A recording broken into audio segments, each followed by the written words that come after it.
Boa tarde, bom dia, boa tarde, boa noite para você que nos acompanha aqui nessa transmissão, seja o horário que for, de onde você estiver, considere-se cumprimentado, cumprimentada por nós. Eu sou o Paulo Serra, sou diretor de inovação da Blue Ocean, estou aqui com essa entrevista especial com os colegas de Kincaid, vamos tratar de um tema muito relevante, à luz do nosso próximo encontro, que é o Gas and Energy Week, né? O Gas and Energy Week, na sua terceira edição, confirmadíssimo para os dias 26 a 28 de agosto no Rio de Janeiro, no Hotel Rio Otton Palace, né? Então temos aqui esse encontro exatamente como um esquenta, aqui uma entrevista para tratar de um tema bem relevante, que a gente vai endereçar, obviamente, no Gas and Energy Week, como não poderia deixar de ser, que é o GNL e o biometano, à luz aí de algumas questões regulatórias, tributárias, nesses temas que são tão relevantes para esse mercado, tá? Estão aqui comigo Paulo Fernandes, de Kincaid, também a Patrícia Azevedo, de Kincaid, a quem eu dou as boas-vindas, e vou passar aí a palavra para, em um minutinho, se apresentar, cumprimentar todo mundo que acompanha a gente. Vou começar aqui pelo Paulo, aqui meu xará, passar a palavra para cumprimentar quem nos acompanha aqui nessa entrevista e dar as boas-vindas também, meu caro. Bem-vindo. Olá, Paulo. Olá, Patrícia. É um prazer estar aqui neste esquenta aqui para o nosso congresso, pelo qual estamos muito entusiasmados, né, em poder participar e contribuir, e felizes por adiantar um pouco aqui do que vamos conversar no nosso congresso. Eu sou advogado associado do Kincaid, mas também sou engenheiro, trabalhei numa grande empresa petroleira há bastante tempo nesse setor de óleo e gás, e trouxe aqui para o escritório uma vivência prática sobre o que estamos discutindo, né? Somando a isso que a gente já vem oferecendo ao mercado e conhecendo o mercado em relação a biogás e biometano, temas que também vamos conversar aqui no nosso encontro. Com você, Patrícia. Eu sou Patrícia Azevedo, sou advogada tributarista, trabalho aqui no Kincaid já há 8 anos, tenho experiências em outros escritórios e empresas também, e muita experiência em óleo e gás, inclusive nesses projetos de GNL e biometano aí junto com o Paulo. Maravilha, eu nem precisei apresentar a Patrícia, o Paulo já passou a bola aí direto, já deu um com você ali, muito bom, muito bom. Pessoal, bacana, e dando até início, né, essa discussão, eu comecei aqui, até te chamei, Paulo, apesar do Ladies First, eu passei a bola aqui para o Paulo se apresentar primeiro, porque eu queria provocar ele primeiro, tá?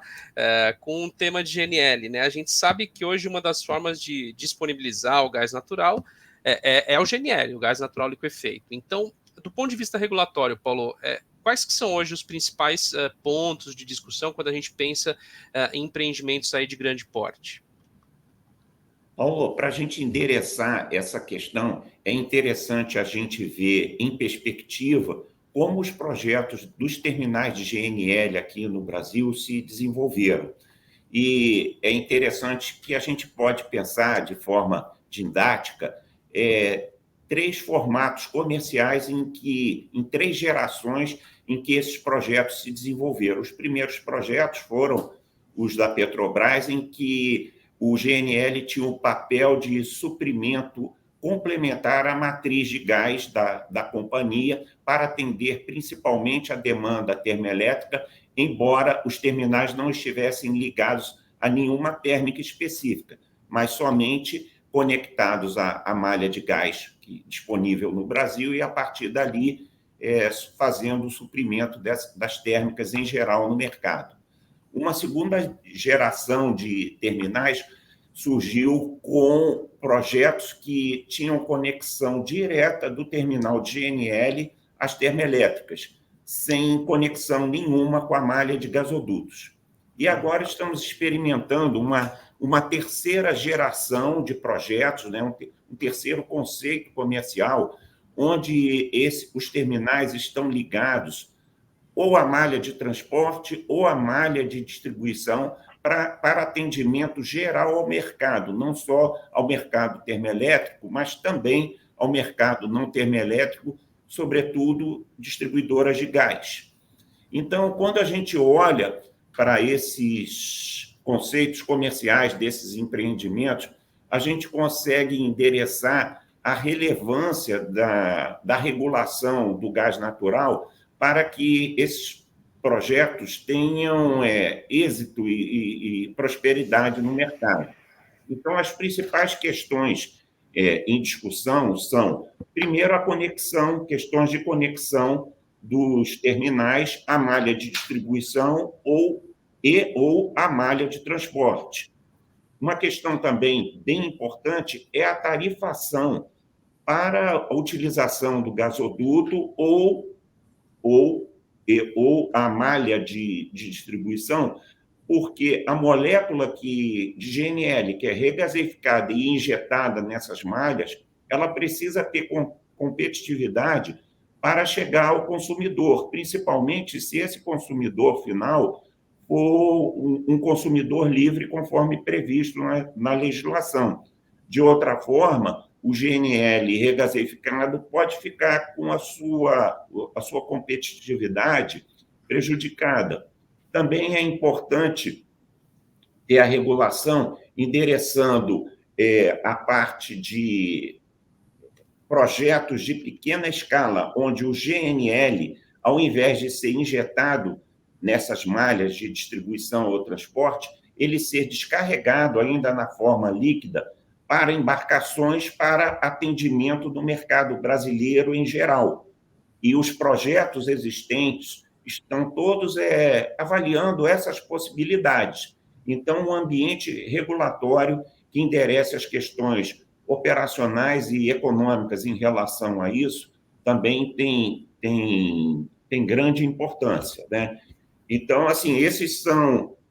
Ainda há um ponto também importante a considerar, previsto na nova lei do gás, que é o acesso de terceiros. A nova lei do gás estabelece que os terceiros têm direito de acesso aos terminais, acesso negociado, e é importante que haja uma regulação para endereçar adequadamente essa matéria, de forma a contemplar as possibilidades e interesses dos operadores dos terminais de GNL, ao mesmo tempo fazendo valer os termos da lei e o direito de terceiros interessados em acessar os terminais. Então, esses são os principais pontos que a gente identifica.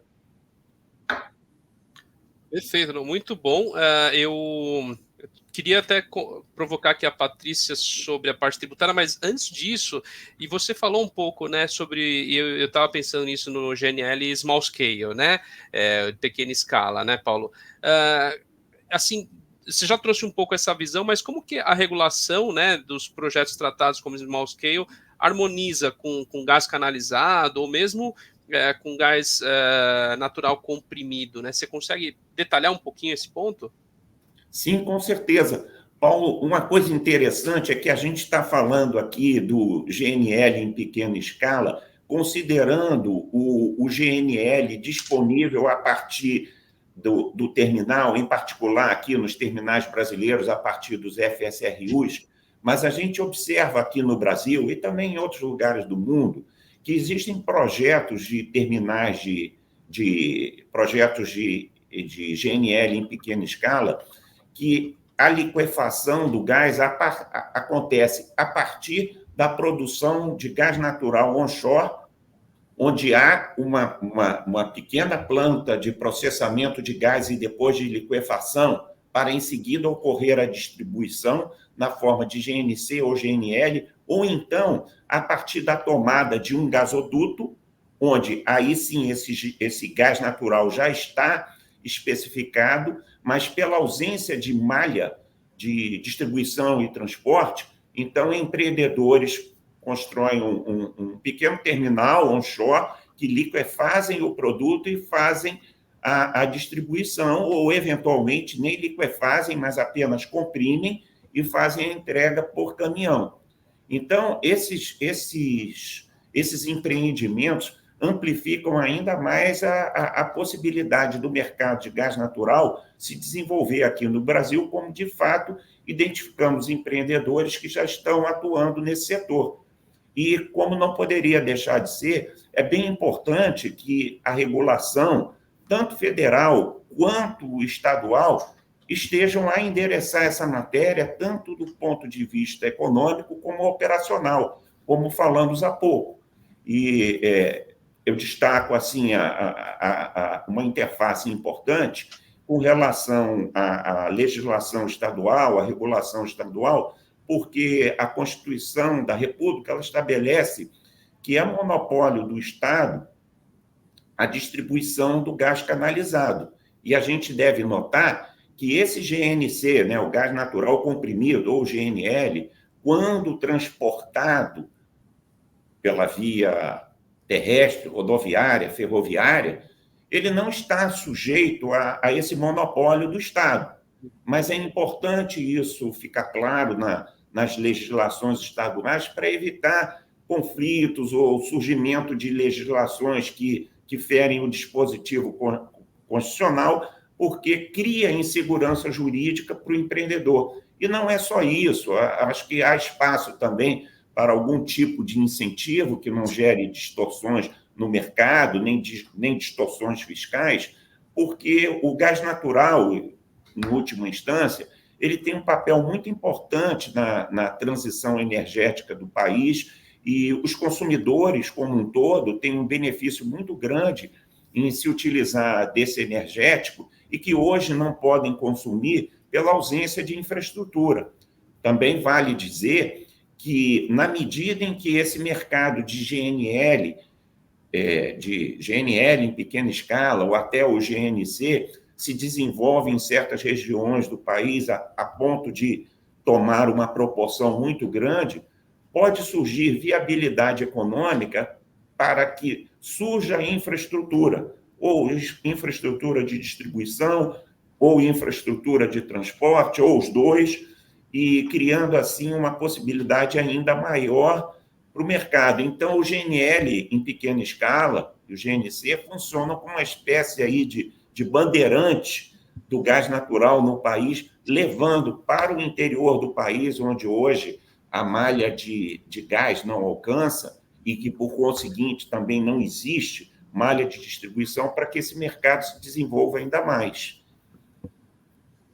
Perfeito, meu caro, muito bom. Eu até esbocei aqui um sorriso, porque você contando isso, eu fiz uma analogia, lembrei de um filme do Kevin Costner chamado O Campo dos Sonhos, e o mote do filme era aquilo: se você construir, ele virá. Então, um pouco dessa ideia, né? Surge uma coisa para que possa surgir a outra, né? Exato. Muito bom. Perfeição. Eu tinha adiantado aqui, até dado um spoiler que eu ia provocar a Patrícia sobre tributação na parte de GNL, até passei aqui uma pergunta para o Paulo, que ela já foi pensando na resposta, talvez, nesse meio tempo, né? Mas, Patrícia, a gente está hoje, né, no horizonte aí da implementação, da entrada da reforma tributária, considerando aí os diversos PLs em tramitação, principalmente o PL 68, né? Quais que você enxerga os principais pontos que impactam o GNL de forma ampla? Tá. Eu acho que eu vou falar primeiro do panorama da reforma como um todo, que afeta os setores como um todo, e aí o gás natural é incluído, e especificamente para a parte de gás. Eu acho que a gente tem, na verdade, a reforma é uma reforma da tributação do consumo, tá? Ela troca, ela substitui o PIS, COFINS, IPI, ICMS e ISS, que hoje incidem sobre o consumo, são os tributos transacionais, e ela cria um IVA dual, que na verdade é o IBS e a CBS, e um imposto seletivo. Tá? A sistemática é muito diferente da sistemática que tem hoje. Hoje a gente tem tributações diferentes para as atividades de industrialização, comercialização e serviço. Isso no gás é até muito interessante, porque, por exemplo, quando a gente fala de regasificação, tem uma discussão se ela é industrialização ou se ela é serviço. Assim, obviamente, ela tem mais cara de industrialização, mas são incômodos que são utilizados em alguns setores. O gás tem, em algumas etapas, questões relacionadas a isso, e que isso, com a nova reforma, isso deixa de ser relevante, né? E ela também tem uma possibilidade, quer dizer, ela muda a regra de tributação de origem para destino, significa que para onde aquele bem vai ser transportado é que define a alíquota de tributação, e ela tem uma possibilidade de creditamento mais ampla do que hoje a gente tem. Hoje a gente tem regras diferentes para ICMS e PIS e COFINS, e cria essa confusão que hoje existe, né? O que a gente tem hoje é a emenda constitucional aprovada, é só a previsão de criação do tributo. O PL 68 é o que efetivamente cria o IBS, a CBS e o imposto seletivo. Além deles, precisa de várias outras regulamentações, tá? Somente a alíquota. Então, assim, a gente está num momento onde o PL 68 ele veio do governo, é uma proposta do governo bastante detalhada e densa, e existem outros PLs no Congresso também, mas esse PL 68 ele é o mais robusto, tá? E a gente realmente usa ele como base do que a gente está imaginando que venha a ser por ali. Então, por hora não tem nada aprovado, mas eu vou falar o que está nesse texto original do PL 68. Aqui no momento em que a gente está gravando, ainda não tem proposta de emendas, ainda não se abriu a isso. Então, os grupos de trabalho sendo reunidos para justamente ter o comentário sobre as questões, né? E o que eu posso falar em relação ao setor de gás natural, eu tenho um regime monofásico para combustíveis em gerais e biocombustíveis, tá? Para combustíveis já existia, o biocombustível entrou ali dentro e gás natural processado lá dentro também. Na verdade, o substituto, o contribuinte, né, que faria esse recolhimento monofásico, seria os UPGNs, no caso do gás natural, ou o importador. Então, isso é algo que muda hoje, principalmente dialoga com esse modelo de entradas e saídas e swap de gás, porque a gente tem que, se ele realmente é monofásico e está ali no momento, será que na comercialização eu não tenho depois? Então, isso é um ponto de questionamento e para a gente acompanhar como isso desvenda, né? O imposto seletivo também, que originariamente, quando começou a se discutir ali na emenda constitucional, ele só estava para cigarros e bebidas, que era a tributação mais gravosa do IPI, tá? Que, na verdade, a lógica de você ter atividades que você queira onerar maior, ele passou para esse imposto seletivo. E aí, no processo de aprovação da emenda constitucional pelo Congresso, entraram atividades que são em detrimento ao meio ambiente também. E aí se criou um tributo sobre comercialização de produtos minerais. E aí o gás natural poderia entrar tal qual o petróleo, tá? E aí, nesse projeto de lei, ele exclui, ele dá uma alíquota zero para gás natural que seja utilizado em processo industrial. Então, de uma certa forma, também a gente tem uma dicotomia ali de como vai ser tratado o gás natural. Ele claramente é um combustível de transição, ele é definido pelo governo como essencial e por um outro lado, ganhando uma tributação de um imposto adicional por estar sendo em prejuízo ao meio ambiente. Então, esse diálogo é uma coisa que a gente vai assistir, muito provavelmente, durante esse projeto de transição. Um outro ponto também que eu citaria no PL é o regime favorecido para biocombustíveis. Existe uma previsão específica, já desde a emenda constitucional, de você ter uma alíquota diferenciada menor para os biocombustíveis, de uma forma geral. E aí também isso tem toda uma questão de competitividade do gás natural e biocombustível e como é que você faz para o atributo ambiental. Então, também está passando uma parte para a tributação, né? Um benefício onde o governo também tem uma parte dessa conta ali da descarbonização, né? E o último ponto ali é favorável e meio pela lógica da própria reforma, a manutenção da desoneração do CAPEX, né? Os ativos hoje importados, normalmente para o setor de gás, eles têm suspensão de tributo. Essa suspensão foi mantida pelo próprio texto da reforma e do projeto de lei. Eu acho assim, é o que eu vi ali numa leitura mais imediata e num tempo que a gente está falando. Obviamente, no nosso evento, isso vai ser explorado com muito mais detalhe. A gente terá um dia inteiro para a tributação e aí num diálogo com outros tributaristas e pessoal da indústria, né? Perfeito, muito bom.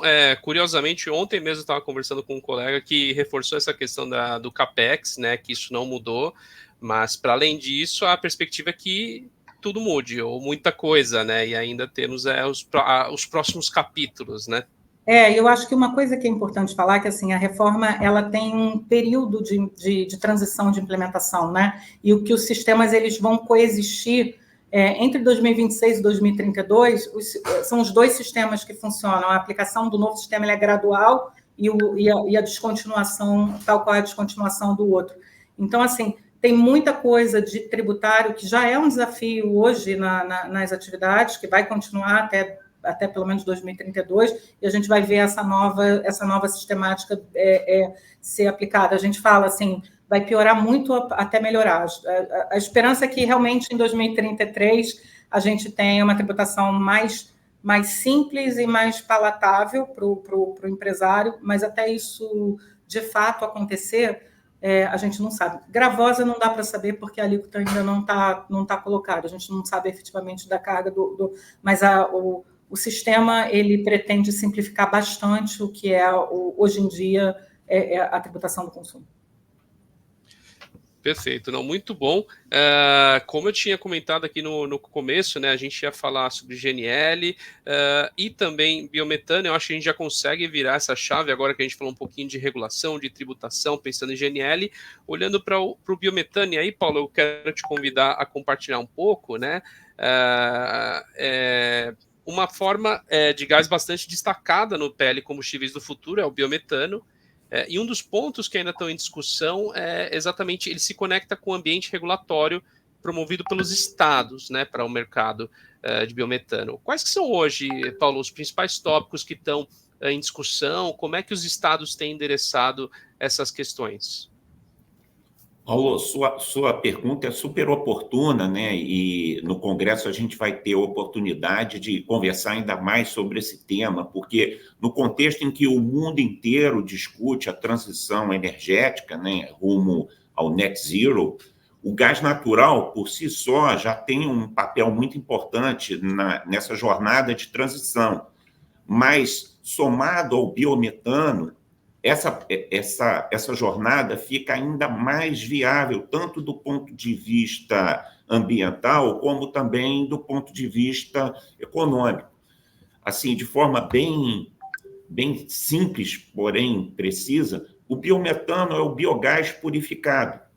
E ele é purificado de forma a fazer com que as suas propriedades físicas e químicas sejam equivalentes ao do gás natural.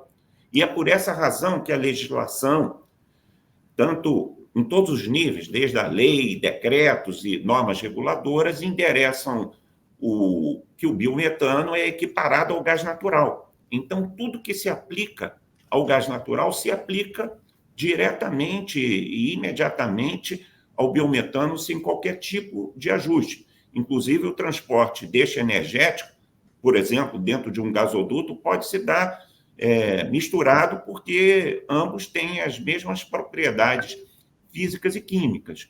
Você já falou aqui do plano federal, o PL do Combustível do Futuro procura fortalecer o papel do biometano na matriz energética nacional, e essa matéria está em apreciação lá no Congresso Nacional.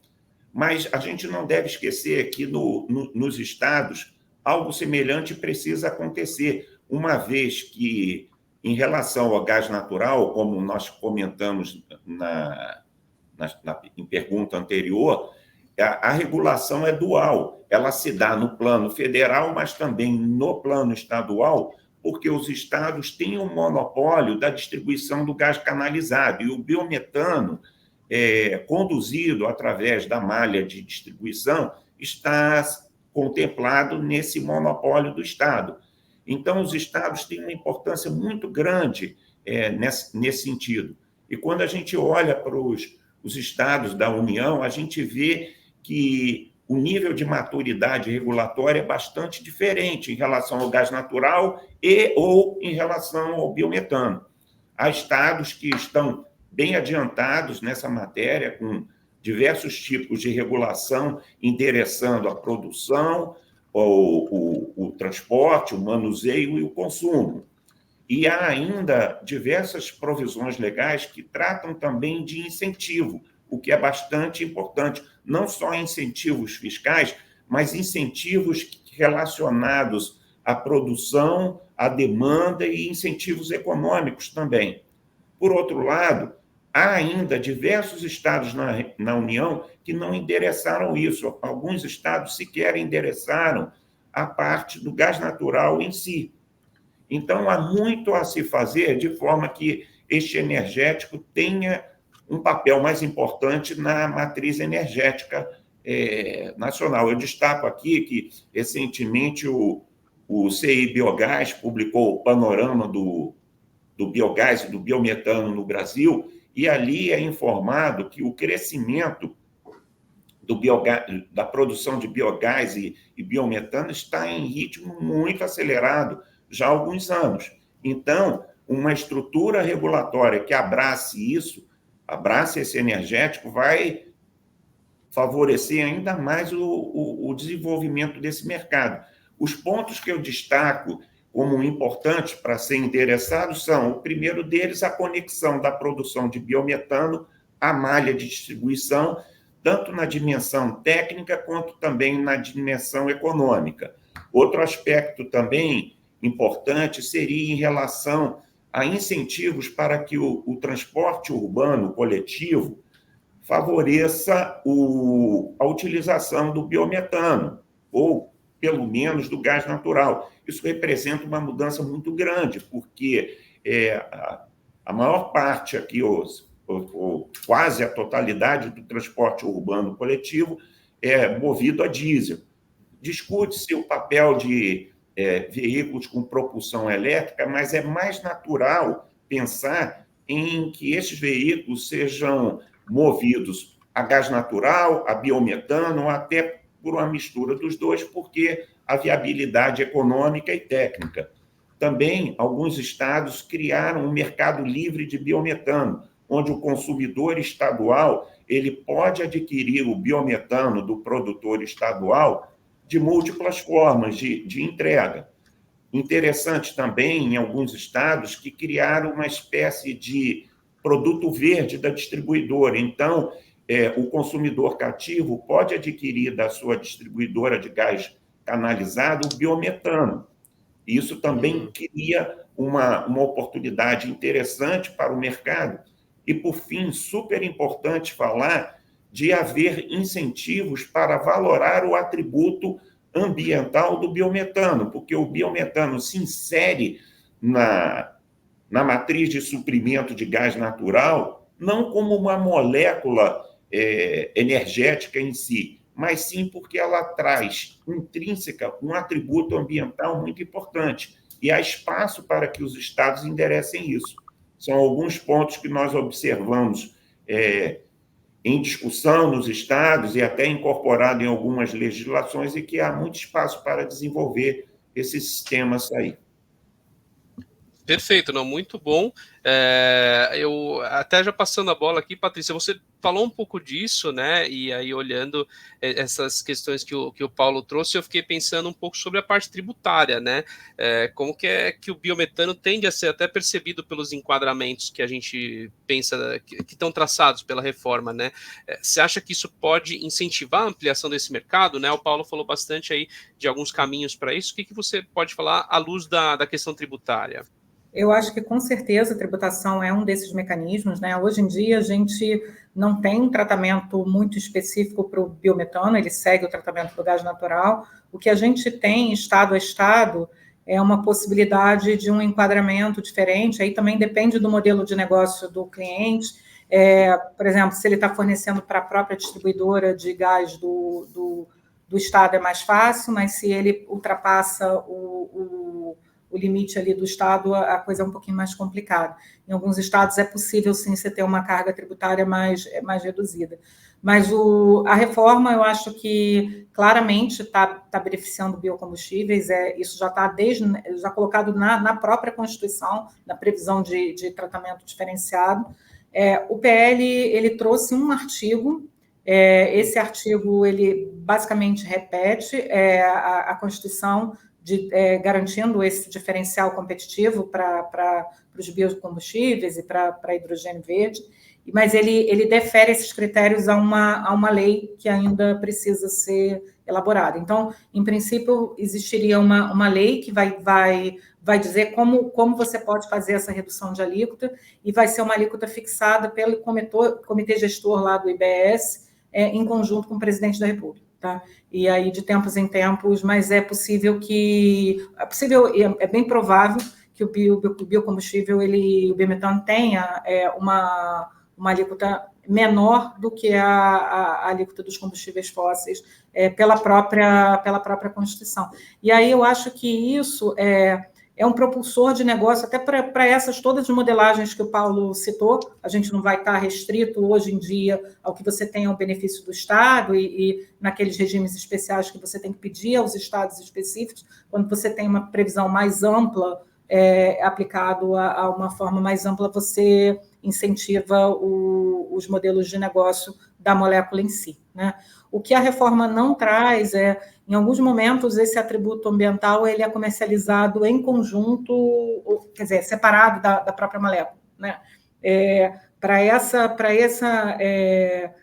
comercialização em separado, para essa negociação em separado, que aí a gente está falando de criação de mercado, né? Aí é uma discussão um pouco diferente, não no escopo aqui da própria reforma. Mas, sem dúvida, que eu acho que para essa questão de descarbonização e criação de mercado com biocombustível, a reforma vai ser bem importante.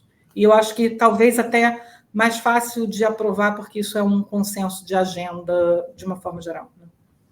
Perfeito, você estava falando do tributo, falou um pouco do atributo também, e eu queria até, para a gente fechar aqui, pessoal, e sim, tempo voa, né, quando o papo é bom, para a gente fechar, eu queria provocar você, Paulo, exatamente sobre a questão do biometano, do atributo, né, como é que tem funcionado a valoração, né, do atributo, conhecendo o tamanho atual desse mercado, a liquidez dele, o que hoje impacta mais essa valoração, Paulo? Qual que você acha que é a tendência com a perspectiva que a gente tem de aumento desse mercado? Essa pergunta é super importante, né? Porque, como eu falei há pouco, o atributo ambiental do biometano é o que justifica a introdução desse energético da matriz de suprimento de gás. De outra forma, não faria sentido econômico. O mercado brasileiro ele ainda é muito incipiente nesse sentido. Não existe nenhuma legislação que torne compulsória um mecanismo de controle de compensação de emissões de gases de efeito estufa. Então, na indústria como um todo, não me refiro só à indústria de gás, os movimentos que nós observamos no mercado têm caráter voluntário. A exceção que existe é a legislação do RenovaBio, que permite que a produção de biometano seja certificado para gerar CBIOS, créditos de descarbonização, mas esses créditos eles só têm aplicação para as distribuidoras de combustível, não tem para o mercado como um todo. Então, hoje, os movimentos que existem, eles são, como falei há pouco, voluntários.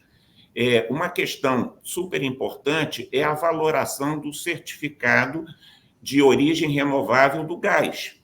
Então, existe uma restrição importante que precisa ser superada, porque o GHG Protocol, que é um protocolo que estabelece regras para inventário de emissões de gases de efeito estufa, ele impõe um tratamento restritivo sem reconhecer o atributo do biometano quando ele é transportado dentro do gasoduto.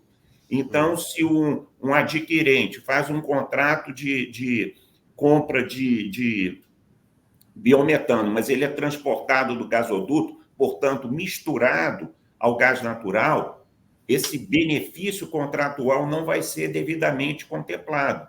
Então, há um questionamento internacional, inclusive aqui no Brasil também participando, para que as regras do protocolo promovam uma alteração de forma a permitir que a molécula de biometano possa ser comercializada em separado do seu certificado de origem renovável. Portanto, um comprador pode adquirir somente o certificado.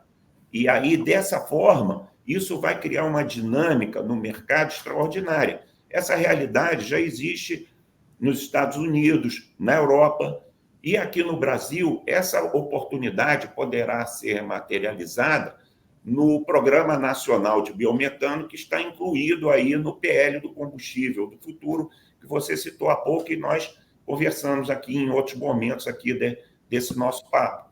Então, o mercado aguarda ansioso por isso, porque, de fato, a aprovação de uma legislação que permita a comercialização desmembrada da molécula do seu certificado de origem renovável vai criar uma dinâmica extraordinária no mercado, trazendo, então, para o biometano a valoração econômica que lhe cabe, né? Então, é um momento importante que o setor atravessa e aguarda até com ansiedade para que ocorra essa aprovação.